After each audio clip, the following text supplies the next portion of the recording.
Welcome to our channel. Today Bible verse in Tamil.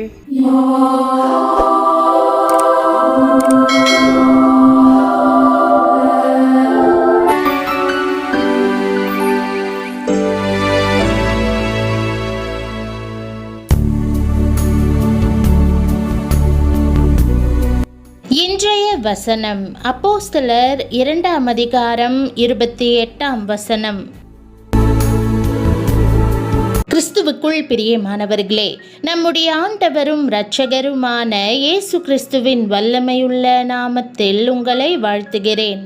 தேவனுடைய ஆசிர்வாதமே உண்மையான செழிப்பை கொண்டு வருகிறது. சிறிய முயற்சிகளையும் முழு மனதுடன் செய்யும் போது அவரது கிருபையால் அவை பன்மடங்காய் பெருகுகிறது.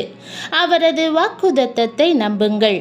ஜீவ மார்க்கங்களை எனக்கு தெரியப்படுத்தினீர். உம்முடைய சந்நிதானத்திலே என்னை சந்தோஷத்தினால் நிரப்புவீர் என்ற வாக்குத்தத்த வசனத்தை இன்று நாம் தியானிப்போம். தேவன் உங்களுக்கு வாழ்வின் வழிகளை வெளிப்படுத்தும் போது அவருடைய முன்னிலையில் நீங்கள் சந்தோஷத்தை பெறுவீர்கள் என்று இந்த வேத வசனம் வெளிப்படுத்துகிறது. ஆம், ஒவ்வொரு முறை நாம் ஆண்டவரின் சமூகத்தில் வரும்போது அங்கே சந்தோஷம் நிறைவாய் இருக்கிறது.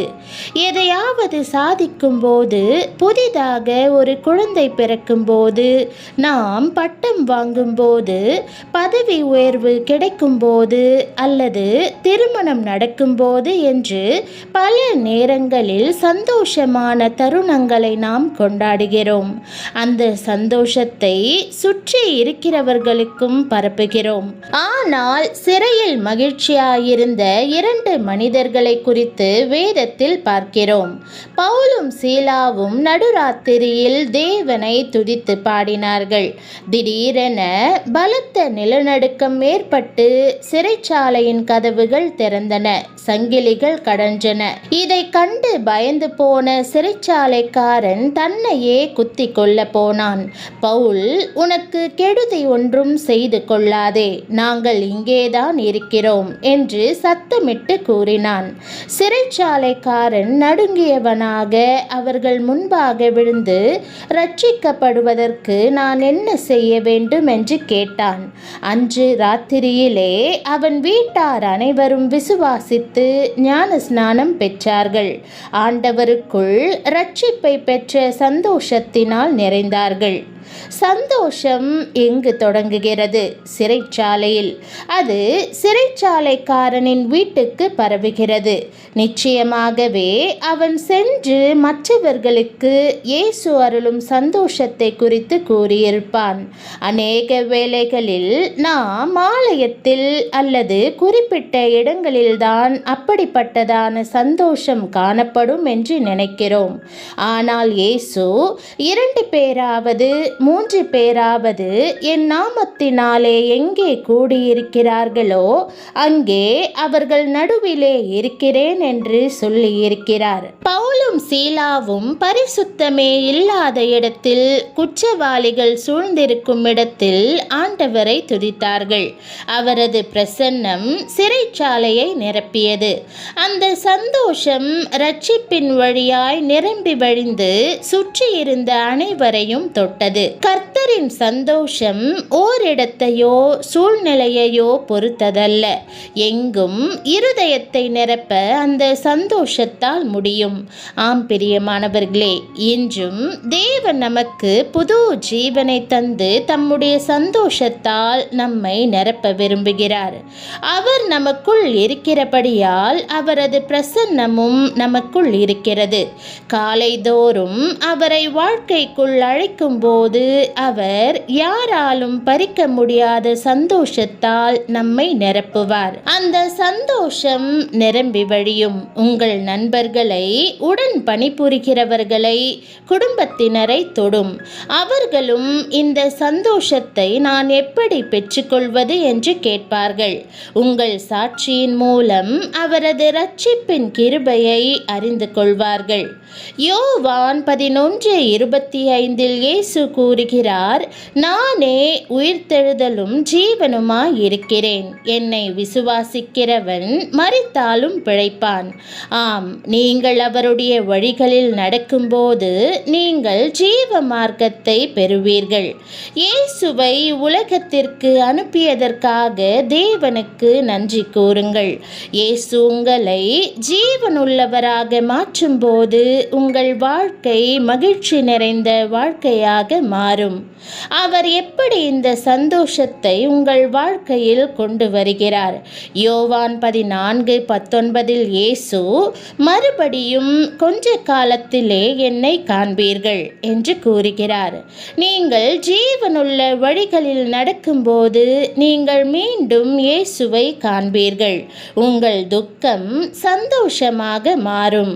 உங்கள் துக்கமெல்லாம் மாறி நீங்கள் மகிழ்ச்சியினால் நிறைந்திருப்பீர்கள்.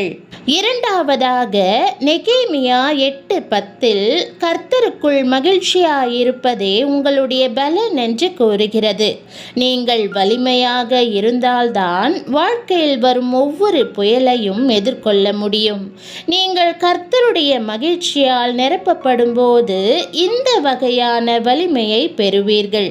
கர்த்தருடைய சந்தோஷம் உங்களில் பெருகும்போது நீங்கள் பலமடைவீர்கள். ஆம், நீங்கள் பலமடைவீர்கள். கழுகுகளைப் போல சிறகுகளை அடித்து எழும்புவீர்கள் என்று வேதம் கூறுகிறது. பல இடங்களில் கழுகுகளை பற்றி வேதம் பேசுகிறது. நன்மையினால் உன் வாயை திருப்தியாக்குகிறார். கழுகுக்கு சமானமாய் உன் வயது திரும்ப வாழ வயது போலாகிறது. இறுதியாக ஏசாயா 35:10 கூறுகிறது, கர்த்தரால் மீட்கப்பட்டவர்கள் திரும்பி ஆனந்த களிப்புடன் பாடி சீயோனுக்கு வருவார்கள். நித்திய மகிழ்ச்சி அவர்கள் தலையின் மேலிருக்கும். சந்தோஷமும் மகிழ்ச்சியும் அடைவார்கள். சஞ்சலமும் தவிப்பும் ஓடிப்போம். ஆம், தேவனுடைய மகிழ்ச்சி வரும்போது உங்கள் துக்கமும் பெருமூச்சும் அனைத்தும் நீங்கும். செப்பனியா 3:19 வேதம் கூறுகிறது, அவர்கள் வெட்கம் அனுபவித்த சகல தேசங்களிலும் அவர்களுக்கு புகழ்ச்சியும் கீர்த்தியும் உண்டாக செய்வேன். ஆம் பிரியமானவர்களே, நீங்கள் கடந்து வந்த ஒவ்வொரு அவமானத்திற்கும் பதிலாக உங்களுக்கு மகிழ்ச்சியும் கீர்த்தியும் காத்திருக்கிறது. இயேசு ஜீவனளிப்பவர். இயேசு உங்களுக்குள் வாழ்ந்தால் நீங்கள் உலகில் சந்தோஷத்துடன் இருப்பீர்கள். இன்று தேவன் உங்களை இந்த கிருபையால் ஆசிர்வதிப்பார். அவருடைய மகிழ்ச்சியால் உங்களை நிரப்புவார். இன்றைக்கு ஆண்டவரே, காலையில் உம்மோடு நேரம் செலவழிக்கிறேன். என்னை உம்முடைய சந்தோஷத்தால் நிரப்பும். மற்றவர்களும் அடையும்படி உம்முடைய இரட்சிப்பின் கிருபைக்கு நேராக வழி நடத்தப்படும்படி அது என்னிலிருந்து நிரம்பி வழியட்டும் என்று அர்ப்பணிப்போம்.